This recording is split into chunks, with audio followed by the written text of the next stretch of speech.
नमस्कार दोस्तों, एक बार फिर से स्वागत करता हूं एक और नई वीडियो में। तो जैसा कि दोस्तों आप जानते हैं कि आपके जूनियर अकाउंटेंट के सिलेबस में छोटे-छोटे टॉपिक दे रखे, जैसे सूचना प्रौद्योगिकी हो गया, अंतरिक्ष विज्ञान के उपयोग हो गया, रिमोट सेंसिंग वगैरह हो गया। तो दोस्तों यहाँ पर एक दो स्लाइड में आपको कंप्लीट करवा दूंगा, क्योंकि दोस्तों आप ये टॉपिक जो बुक से पढ़ोगे ना, तो यहाँ पर बहुत सारा मैटर दे रखा है, आपको समझ में नहीं आएगा कि यहाँ पर कौन सी चीजें छोड़नी है या फिर कौन सी पढ़नी है। तो आप एक बार यहाँ से पढ़ लोगे, ये चीजें मैं इतनी करवा दूंगा कि आपके एग्जाम के लिए इनफ रहेगी। तो दोस्तों सबसे पहले यहाँ से शुरू करते हैं कि सबसे पहले 4 अक्टूबर 1957 को, कब, 4 अक्टूबर 1957 को सोवियत संघ ने स्पुतनिक फर्स्ट नामक यान भेजा था अंतरिक्ष में। कौन सा? Sputnik first. ये पूछा गया, ठीक है।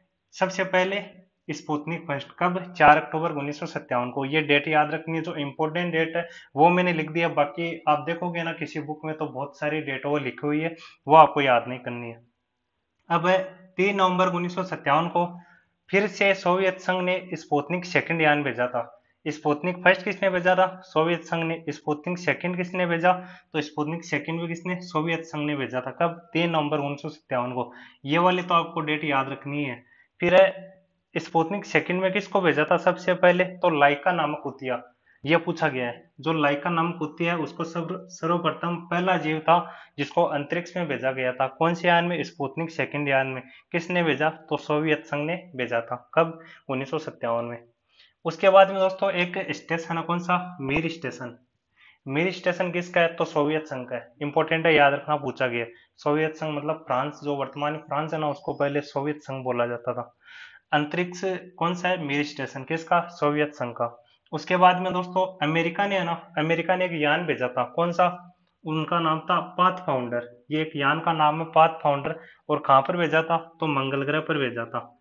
क्यों? क्योंकि यहाँ पर जीवन तलाशने के लिए अमेरिका ने ये यान भेजा था। कौन सा? Path founder. तो ये आपको फैक्ट वो याद रखने हैं। दोस्तों छोटे छोटे फैक्ट है और इनमें से क्वेश्चन आए आए हुए हैं लगभग। जो दोस्त पहले क्वेश्चन आए हुए हैं ना, वो मैंने सारे कवर कर लिए इसमें। फिर देखिए दोस्तों यहाँ पर जो पहला अंतरिक्ष यात्री है ना, पहला अंतरिक्ष यात्री वो कौन था? तो यूरी गागरिन था। पूछा गया पहले, मतलब लगभग क्वेश्चन पूछे गए, मैं आपको बताने की जरूरत नहीं पड़ेगी बार बार। पहला अंतरिक्ष यात्री कौन था? तो यूरी गागरिन था। ये किस में गया था? तो ये वोस्टोक फर्स्ट नामक जहाज में गया था। सॉरी, जहाज क्या, अंतरिक्ष यान में। वोस्टोक फर्स्ट अंतरिक्ष यान में। कब? 1961 में।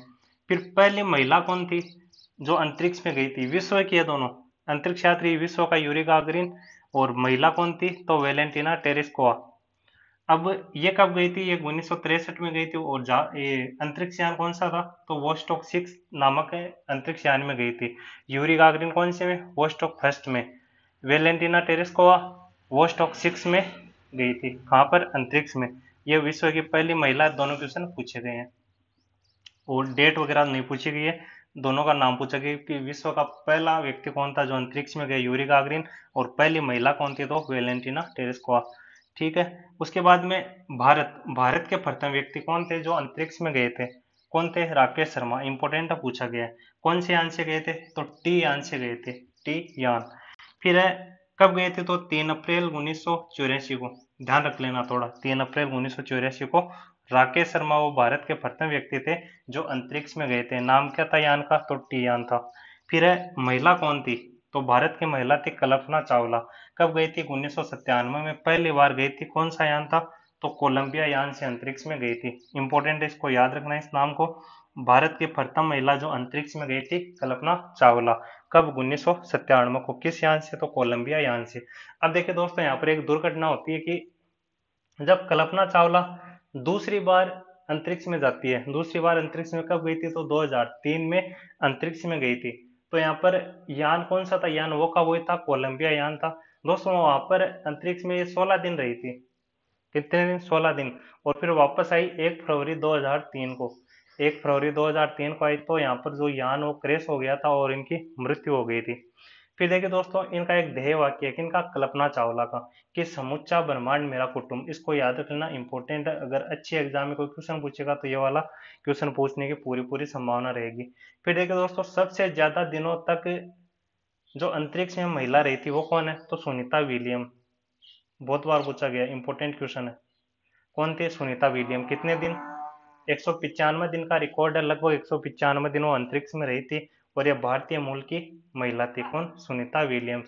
दोस्तों सारे जो मैंने इसमें फैक्ट बताए ना, सारे इंपॉर्टेंट है और इसकी पीडीएफ वो मैं टेलीग्राम पर भेज दूंगा।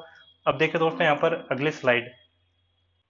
अब देखिए यहाँ पर उसके बाद में जो प्रथम अंतरिक्ष पर्यटक था ना, वो कौन था? वो था डेनिस।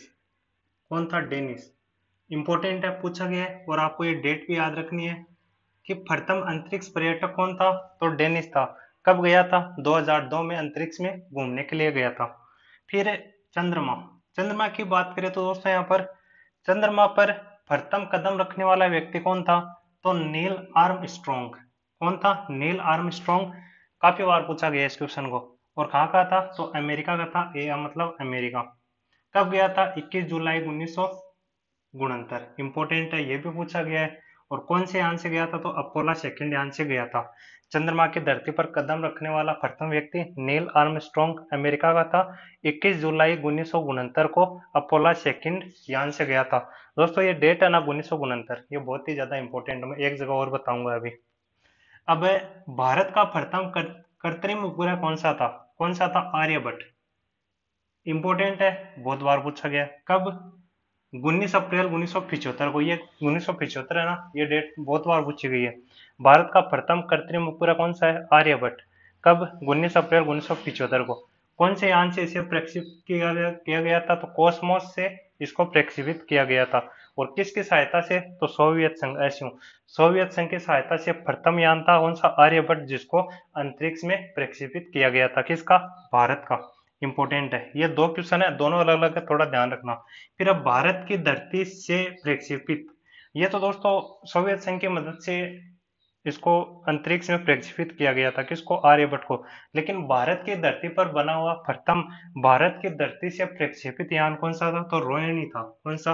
रोहिणी। भारत की धरती से प्रक्षेपित हुआ था रोहिणी। कब? 1980 में। कौन से यान से? तो SLV-3 यान से।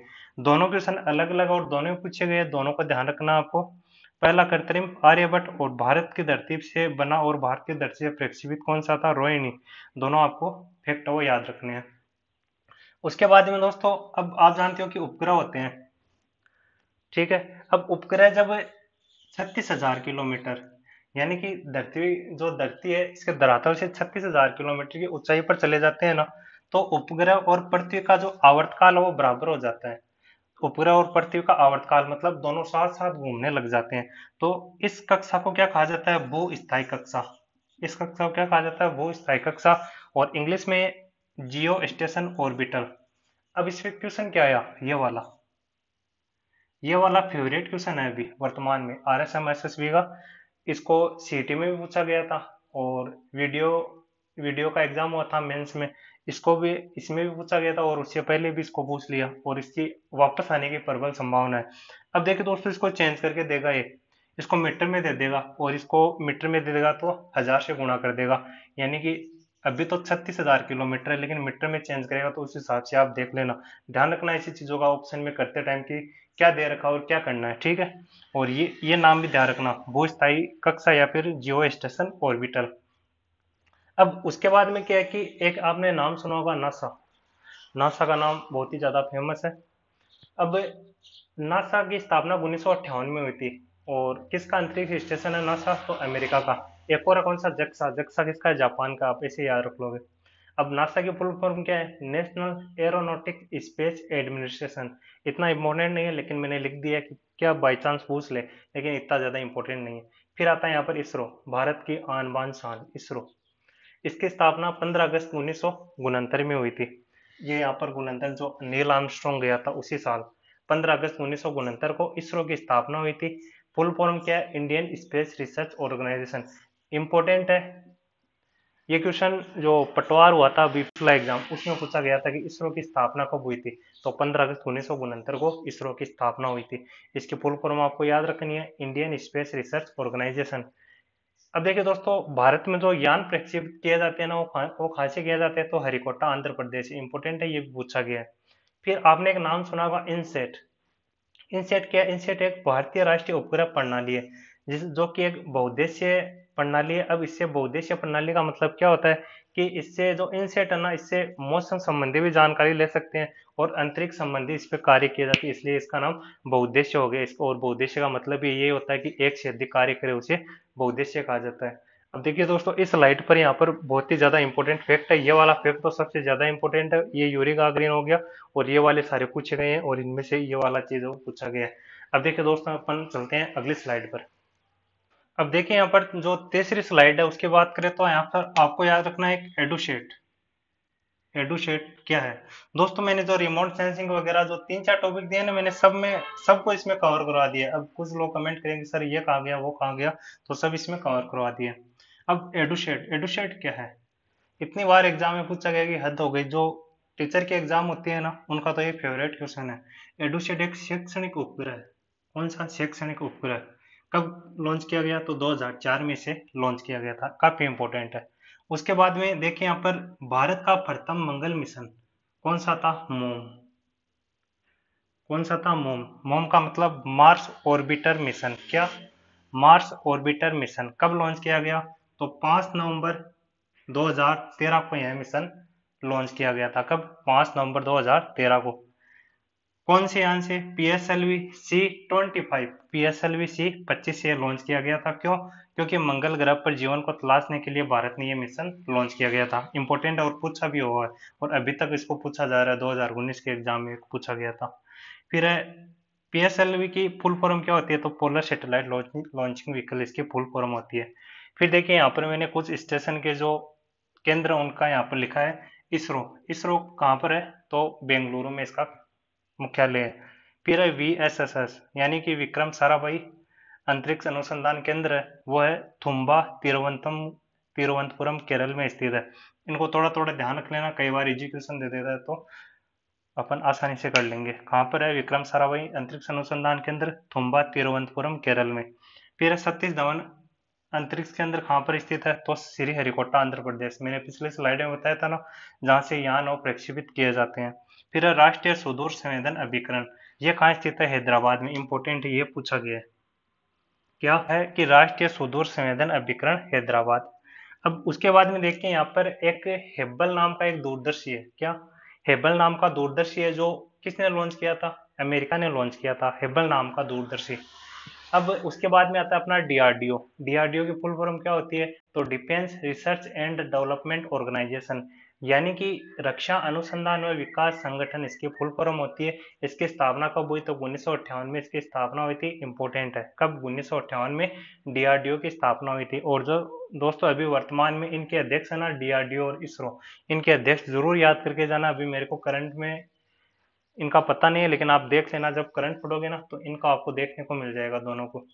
फिर है रक्षा अनुसंधान व विकास संगठन, तो 1958 में इसकी स्थापना हुई। फिर ये भी थोड़ा ध्यान रख लेना, बाकी इनको पूछा नहीं जाएगा। अब चंद्रयान फर्स्ट वो 2008 में लॉन्च किया गया, और चंद्रयान सेकंड वो 2019 में लॉन्च किया गया था।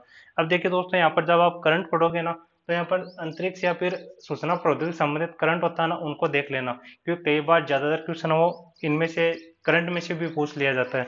और बाकी दोस्तों यहाँ पर ये छोटे छोटे 3 टॉपिक थे आपके जो मैंने करवा दिए, इनमें से लगभग 2-3 क्वेश्चन आने की संभावना पूरी रहती है। और दोस्तों, इस वीडियो को सभी को शेयर करना है ताकि इसका सभी को फायदा हो सके।